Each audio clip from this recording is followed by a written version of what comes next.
I want to welcome you guys back to Simply Fujica, a place for budding and aspiring entrepreneurs. My name is Fujica, and I serve this community as a business mentor. Guys, this is our last session of Business Over Brunch, and I'm so excited to introduce this young lady.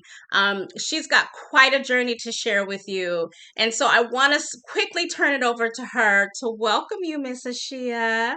Thank And you. I would love for you to just kick us off with telling us about yourself, professionally, personally. Who is Asheia? Who is Asheia? Professionally and personally, because I do strongly believe that things that follow you in your personal career, your personal life does follow you in your professional career. So first of all, I want to say that I am a woman of God. I do give God the honor and the glory. He's the head of my life and everything that I choose to do. Outside of that, I am a mother, I'm a sister, I'm an auntie, I'm a wife, I'm a mentor. But most importantly, I feel that I am my biggest advocate. Um, Professionally, I am working currently right now as a Director of Finance and Payroll. As a mother, I'm juggling two beautiful children. One of them has successfully graduated from FAMU, has moved on to Howard. Now she's, got the doctor in her name. I'm so excited about that.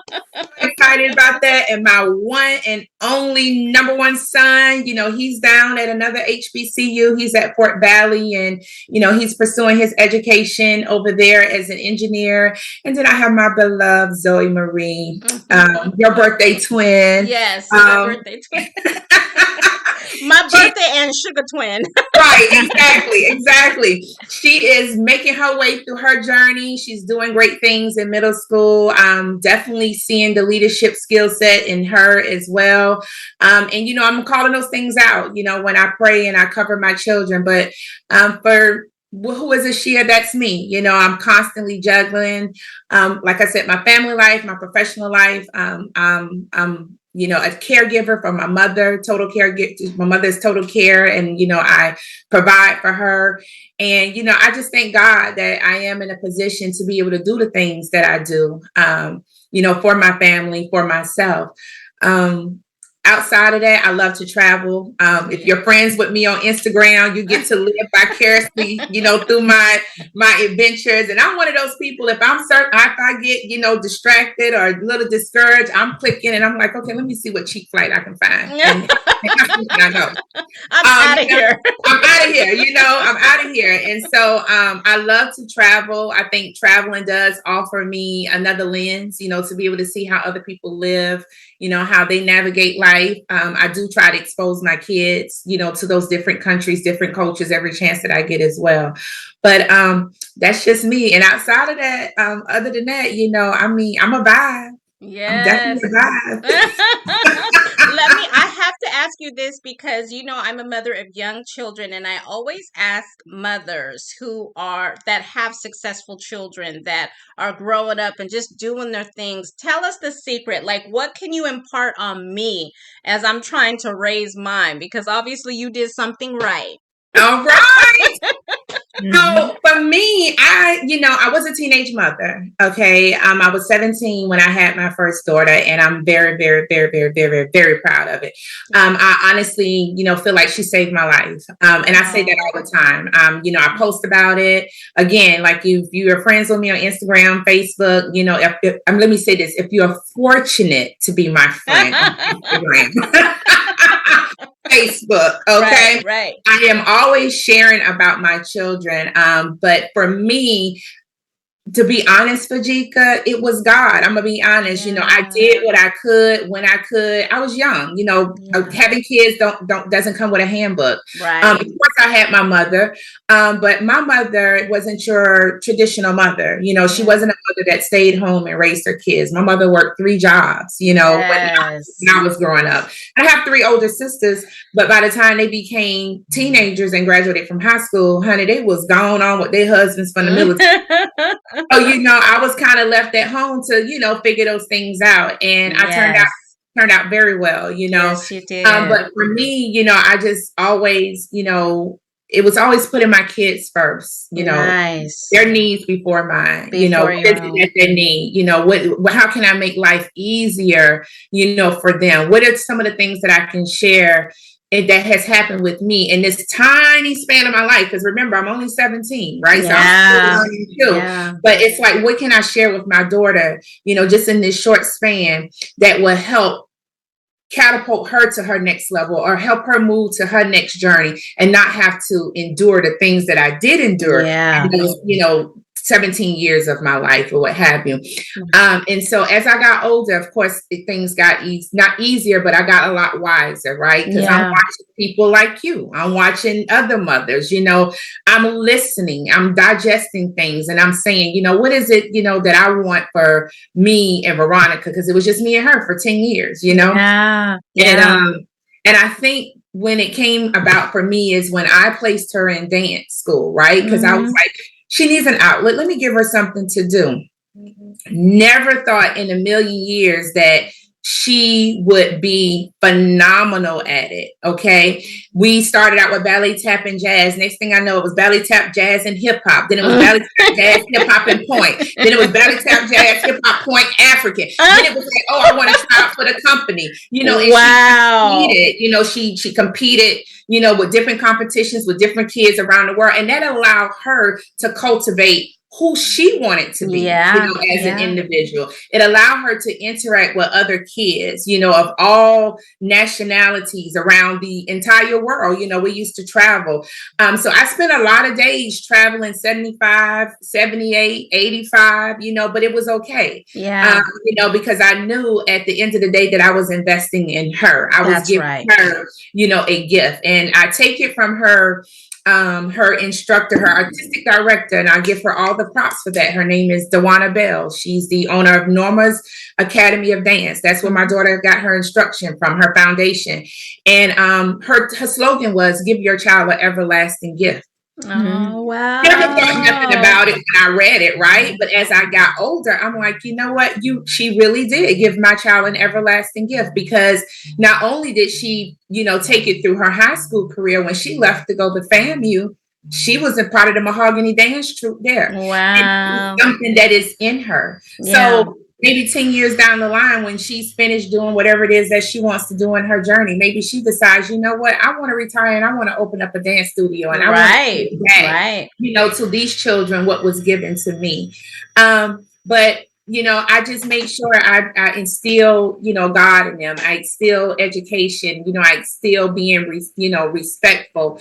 And it was a challenge with my first, my first kid, because again, I'm a kid raising a kid, that mouth, she would get jazzy and she would do things and she would say things, and, and I just would tell her, look, if you don't tighten up, life is going to be really hard for you. And you don't have to listen to me, but the world will teach you. Yes, that's so true. Right. Ooh. And so then as going on, I had my son, really happy, my only son. And, then you start, hearing about the different things that are impacting the African American community. Because of his skin, he's considered a weapon.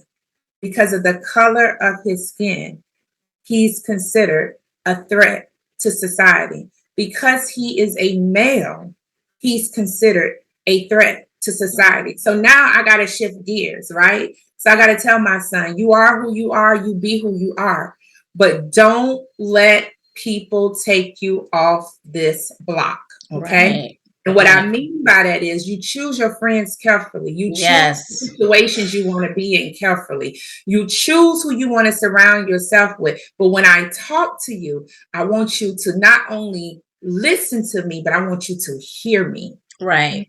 Hear me and digest what I'm saying to you, because I would never tell you anything that's going to lead you astray. That's now, right. I may not be a man, but you have your father, he has his stepfather, but I'm your mother. Mm-hmm. Mm-hmm. And I can offer just as much value as the next man or the next mentor or the next teacher, that will give you guidance.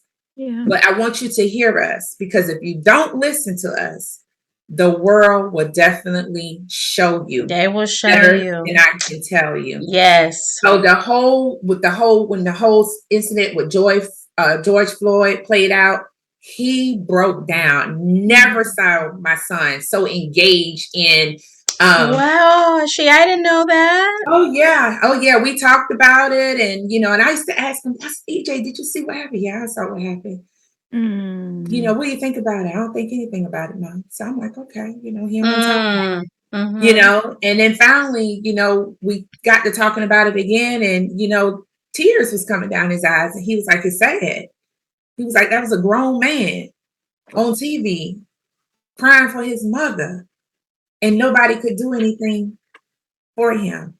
And I said nothing, because sometimes silence does the heavy lifting. Yeah. I agree. Sometimes silence. I don't mean to make you cry. Yeah, I'm sitting here like, let me sip my coffee. We gonna switch gears. Okay. And so again, as time go on, I just keep applying those same concepts to, my Zoe Marie. But every child is different. Yeah, so you have to see that. Every child is different, so you have to cater to those personalities and those wants and needs a little bit different. But I know with my son, I have to do a lot of encouraging. A lot of building up, and I used to get real fired up. Like if we went, if teachers or somebody was to come at him the wrong way and, trying to tear him down. Oh no, we're not going to do that, because I spent his entire life building him up. Right. And I'd be darned if you're going to come along and tear him down. Right. You're not going to destroy what I done built. No, you're not going to do that. We're not going to do that. And so just teaching him, when you talk to people, look them in the eyes. Shake their hands firmly.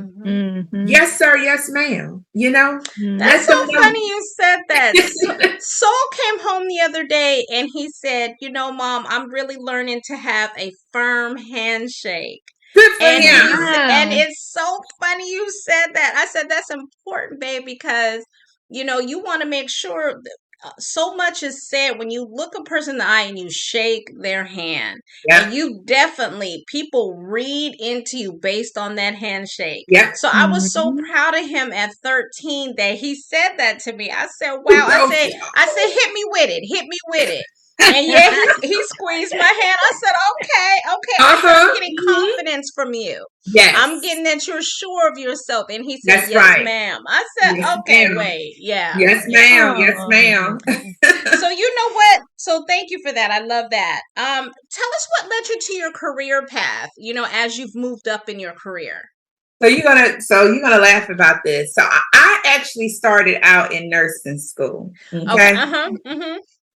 I was going over to Georgia Perimeter College at the time. I was in their 2-year advanced program for nursing. I had that first year of clinicals. And I said, Lord, I know I always told you that this is what I wanted to do. But Jesus, I need you to start reordering them steps, because I don't think this is for me. Okay. But I kept going. But again, I had my daughter. So, it comes a time where you have to do these clinicals. You can't really work. I'm a single mother. I'm trying to make it happen. And I was working for Sears, Roebuck and Company at the time at their service center in Tucker. And during that time, part-time employees used to get benefits. But then, as the world started shifting, when we started outsourcing, because I remember they started moving things over to India. That's when the dynamics of your organization started changing, where they no longer offer benefits for part-time employees. So now I'm losing benefits, and I'm like, okay, I can't lose benefits because I have a kid. If it was just me, I can rough it, but I got a baby and I got to think about this kid. So long story short, it became where it wasn't manageable for me to pay my bills and to take care of her and provide her the lifestyle that I had started with her, which was the dance and the competition. It really had became her life. We was living, breathing dance every day. She went to dance class at least 6 days a week. And Lord knows, if it was a competition coming up, we was there 7 days a week. And we were there from 6 in the afternoon, sometimes 10, 11 o'clock at night, until them little dancing dolls got it right. So when I was at CSI, I decided to go full time. So when I went full time, that's kind of when I was starting to learn the garnishment process. Okay. Then I learned about payroll.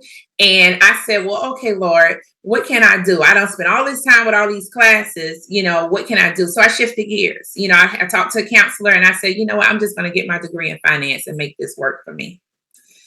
Going to school, ended up pregnant with my son. Layoffs happened. I said, you know what? I said, I'm not going to be defeated. I'm not going to be defeated. My sister, she reached out to me and she said, you can finish your degree, online and get that degree, that bachelor's that you was working on. I was like, what are you talking about? She said, I came across this school and, it's accredited. And so we researched it.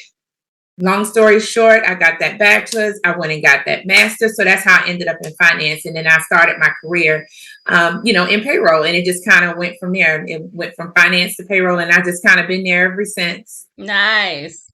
Making sure those checks move around the world. Right. So let me ask you, up until this point, and as you moved up, what do you think was, well, so two things. What was your biggest accomplishment? And I would like to look at the other side of that, was what was your biggest challenge? And then how did you navigate through that?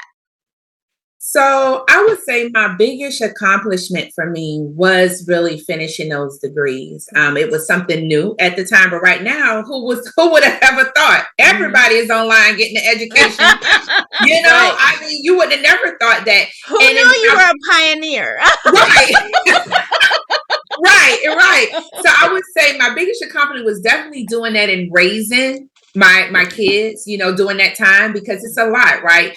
And it says a lot about me. I wanted to persevere. I was dedicated to what I wanted for myself. I was dedicated to my goals, and I was determined to accomplish those goals. So I always pat myself on the back, because those online courses it's a lot of self-guidance there. You have to be very disciplined if you want it. And so it's been plenty of nights I was up writing papers, to the wee hours of the morning, and I'm getting like maybe an hour or two of sleep, and I'm waking them up, getting them ready for school. So I would definitely say that was my biggest accomplishment. My hardest part of navigating, I would just say, is just finding that balance between my home and my job, right? Yeah. You want to make sure that you're doing a good job over here. Nothing is lacking here, because everything is based on performance. Your pay, whether you stay, your increases, everything is a pay for performance.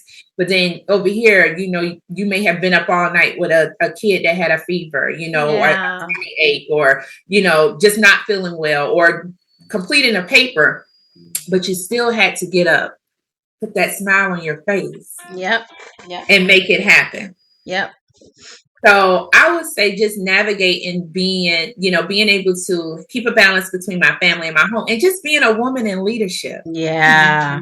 It's hard. You don't get seats at the tables. Like, what's our girlfriend name that wrote the book Lean In? Sheryl Sandberg. Yes. Right. Exactly. Yes. So I would say that was my hardest part, just finding that balance, having a voice at work without looking like you're the angry Black woman. Yeah. Without people frowning upon you like you always complaining. No, I'm not complaining. I'm just advocating for myself, because I'm looking around this room and I'm seeing that nobody's doing that for me. Right. Right. So I'm standing up for what I believe is right for me. Just like you're going to stand up and what you believe is right for you. My mom always say, you stand for something or you fall for anything. Right. Right. So, yeah. So let me ask you something. For a woman who is working on her career goals, she's trying to move up. And you know what, Asheia, I love what you just said. Maybe she's having a hard time finding her voice. What would be your advice to her? Speak up. Even if your voice shakes, say something. You may be on to something. And, and I want to go back to that question, because how could I forget one of my biggest accomplishments? I started my own business, and it has been running for the past 12, 13 years. You know what? Can I share this? Whoever watches this, I want to share this. I really do. I'm going to let you get back to that, because I know we have limited time. Asheia we met at an employer, a former employer. And Asheia is the first, because we went on to be friends after that. Right. She is the first woman, the first friend that I knew that started their business. And at that time, I was still scared. I wanted to. but Right. I was still scared. So this young lady here contributed to Simply Fujica.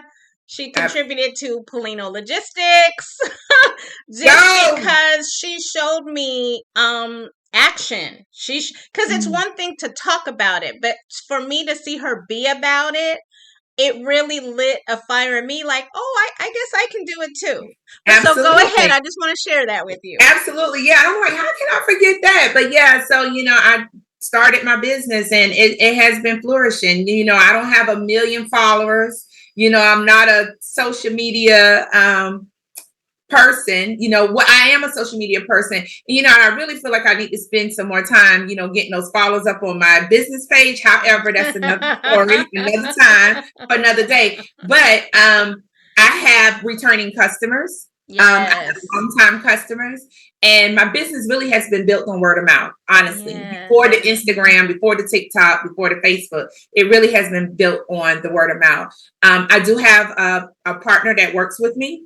Where a young lady that I employ, she's commission based. So basically, she gets her own clients and I get a percentage of, her revenue. Yes.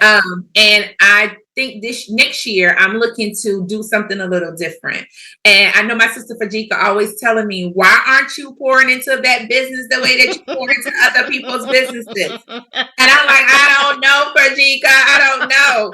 And she was like, I'm not gonna say this again, but my sister Asheia really needs to think about what it is that where she wants to be. So Yes. I am saying my sister Fujica has really pulled me by my coat, my collar, my ears, and said, get over here and get it done. So I am looking to do some things next year. I really think what I'm looking at doing is going to put together a training course and teach people all things taxes. And I'm going to really sit down and put my all into it, because if I can spend 9 hours building somebody else's empire, why can't I put those same 9 in mine? That's right. That is so true. And you know this without saying. Any way I can help, I'm there. Yes, ma'am, I do. Thank you so much. Of course. So, and maybe you just answered this, but Okay. what would you be doing today if fear was not a factor? Oh, what will I be doing today if fear was not a factor? I don't know, Fujica. That's a really good question, because I'm not afraid. I just really need to be intentional. Yes. I'm not afraid. I just really need to be intentional about me and my plans that I want outside of corporate America. Yeah. Because I think my mouth get me into trouble a lot itself, because so, I really say what's on my heart, and I mean it. I really do mean it. I've learned to be, I've learned to curtail those things, and that came with growth, but I do really say what I feel, and I mean what I say. I stand on my word, because that's all I have, Right. So I don't think that is so true.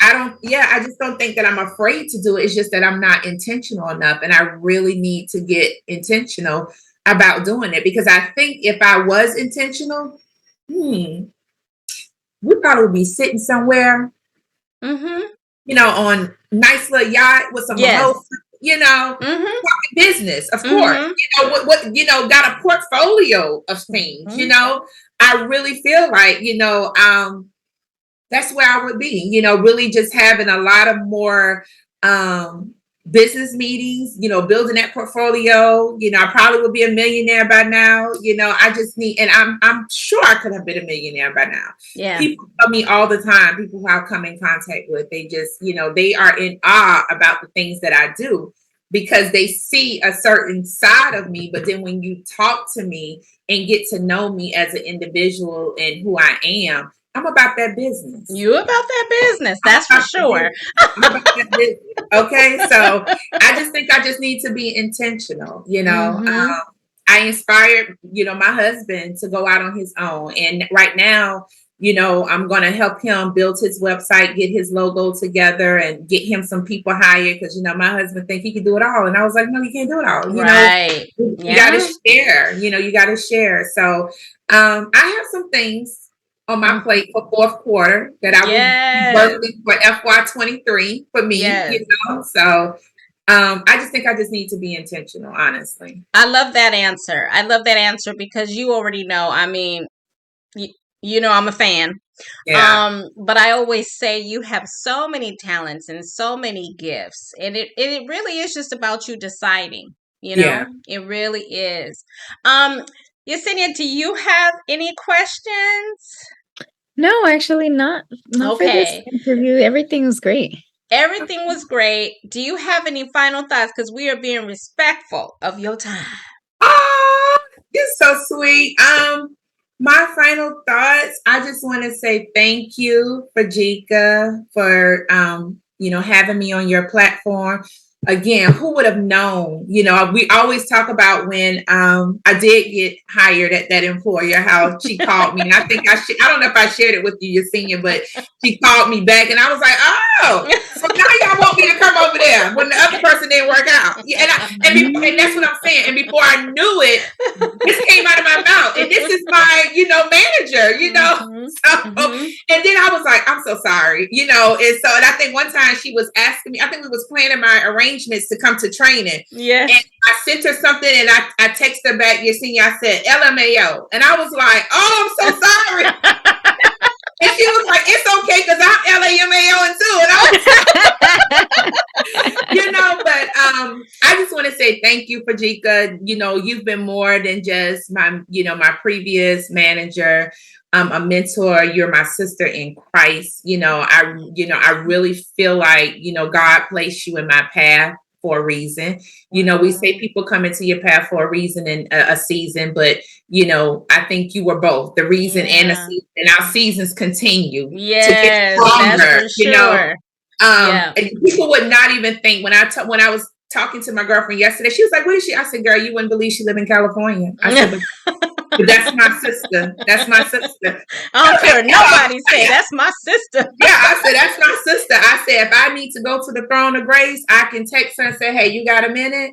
I need you to stand in agreement with me. And she's going to be right there. So my final thoughts is that I thank you again for the, having me on this platform, and I pray that God continues to bless you and to catapult you into, your next season, whatever that may be. I see that you're going to be, doing some merchandise with Simply Fujica. I'll be the first one to get it. Let me get that coffee cup. Yesenia, is that what we're doing? We are. I didn't tell her, but we are.